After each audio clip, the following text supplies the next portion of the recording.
فنجان القهوة في الصباح، والخبز على الفطور، والشاي بعد الأكل، أمور تجهز لأن تفقدها. أخطأوا التقدير وقالوا لك أن المجاعة قادمة في الأعوام المقبلة، لأن 2023 هو العام الذي سيحمل لقب عام الجوع، وذلك بحسب الخبراء الألمان، وفيه سيجوع 100 مليون شخص. أكبر مصانع الأسمدة الأوروبية تعلن الإقفال الرسمي، والأمين العام للأمم المتحدة يحذر من مجاعة قادمة، والسبب هو انقطاع الأسمدة.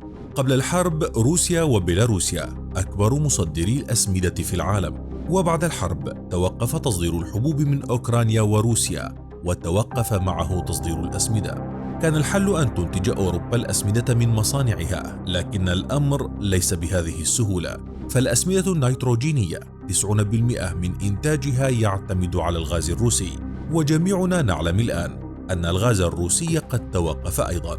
كارثة إنسانية قادمة تفوق كل الكوارث التي حدثت في العالم. الأسمدة التي لا يمكن للأرض أن تنتج المحاصيل بدونها أصبحت غير متاحة، وإنتاجها غير وارد، ولن نشعر بالأزمة حتى عام 2023. لكن وقبل أن نبدأ معكم فيديو اليوم، لا تنسوا الاشتراك بالقناة وتفعيل زر الجرس. الأسمدة وأهميتها. تزود الأسمدة المحاصيل بالمغذيات اللازمة للنمو بشكل أفضل، مما يجعلها ضرورية لإمدادات الغذاء في العالم، وبالتالي عندما ترتفع أسعار الأسمدة فإن نظام الغذاء العالمي يتأثر في مجمله، وهذا ما نراه اليوم بسبب الحرب الأوكرانية وما يرافقه من ارتفاع أسعار الطاقة. فقد أدى انخفاض المعروض من الأسمدة إلى ارتفاع الأسعار، وستظهر آثار هذا النقص في جميع أنحاء العالم، وستكون البلدان النامية هي من بين الأكثر تضرراً، فأكثر من نصف ما نأكله اليوم نتناوله بفضل الأسمدة المعدنية الثلاثة، وهي النيتروجين والبوتاسيوم والفوسفات. يأتي البوتاسيوم من مناجم عميقة وتتم معالجته بحيث يمكن استخدامه للنبات. الفوسفات أيضاً سلعة تعدين ويأتي من مناجم سطحية ضحلة.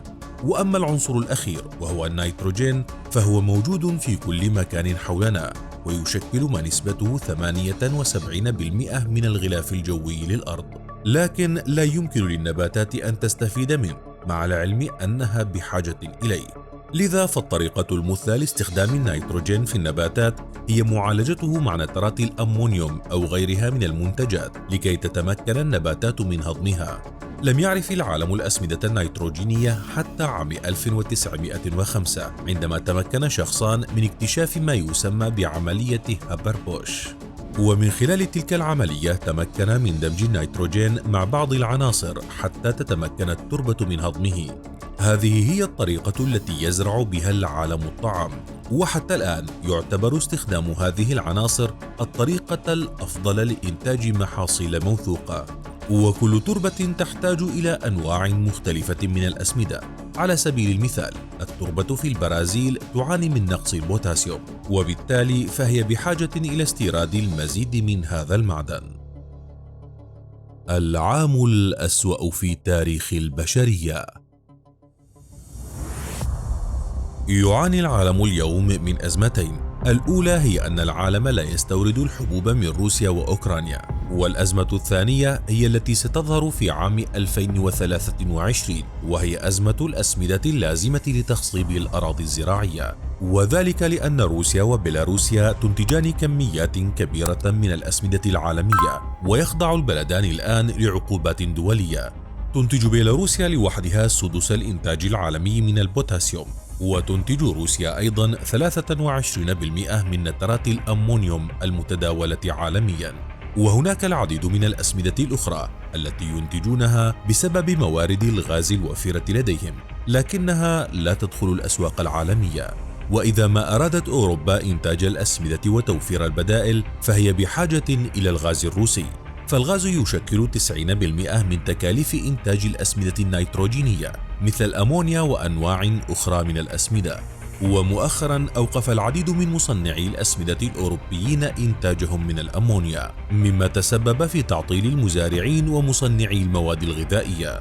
ومنذ بداية عام 2021 وحتى منتصف العام الجاري زادت أسعار الأسمدة 3 أضعاف، وبسبب الارتفاع في تكاليف الإنتاج شركة يارا، وهي أكبر شركة للأسمدة في العالم ومقرها النرويج، أعلنت قبل أسابيع عن خفضها لإنتاجها من اليوريا والأسمدة النيتروجينية القائمة على الأمونيا بنسبة 50%.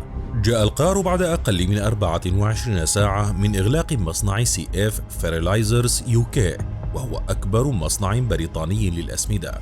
كما أعلن 2 من منتجي الأسمدة الرئيسيين الآخرين في بولندا أنهما سيوقفان إنتاجهما مؤقتا. وأعلنت الشركة الليتوانية أكيما أنها ستغلق إنتاجها في سبتمبر. وفي المجر توقفت شركة نيتروجينوموفيك عن إنتاج الأسمدة. كما أوقفت فرنسا مصنع بورياليس جرامبوي. وبحسب مجلة كومباكت الألمانية فإن الأسمدة قد تتسبب بمجاعة لأكثر من 100 مليون شخص عام 2023. ويؤكد الاقتصادي الألماني ماتين كايم وجهة نظر المجلة. أما رئيس برنامج الغذاء العالمي ديفيد بيزلي فقد أكد أن عام 2023 سيكون الأسوأ، وما سبقه من أعوام سيئة ما هو إلا بمثابة نزهة صيفية. كما حذر الأمين العام للأمم المتحدة أنطونيو غوتريش عن أزمة غذاء عالمية في عام 2023 إذا لم يتحقق الاستقرار في سوق الأسمدة لعام 2022. أما عن السبب الذي يجعل العالم يتوقع الأزمة في عام 2023 هو أننا دائما نستهلك الغذاء الذي تم إنتاجه قبل 6 أشهر أو سنة كاملة. لذا فإن أزمة الأسمدة التي بدأت الآن ستظهر نتائجها في العام المقبل. وتتجه أنظار العالم اليوم إلى المغرب الذي يمثل بالفعل 40% من واردات أوروبا من الفوسفات، ويتوقع أن يزيد الإنتاج بشكل أكبر. فقد سجل المغرب خلال الربع الأول من عام 2022 مبيعات بقيمة 24 مليار يورو، بزيادة قدرها 77% مقارنة بالعام الماضي خلال نفس الفترة. ويعتبر الأوروبيون أن شمال إفريقيا والشرق الأوسط قد يمثلان البديل المناسب لتفادي جزء من الأزمة العالمية. برأيك، إلى أين تتجه أزمة الأسمدة العالمية؟ وهل بإمكان إفريقيا والشرق الأوسط سد الفجوة التي تركتها روسيا؟ للمزيد شاهد من هنا وثائقي سقوط الصين العظيم.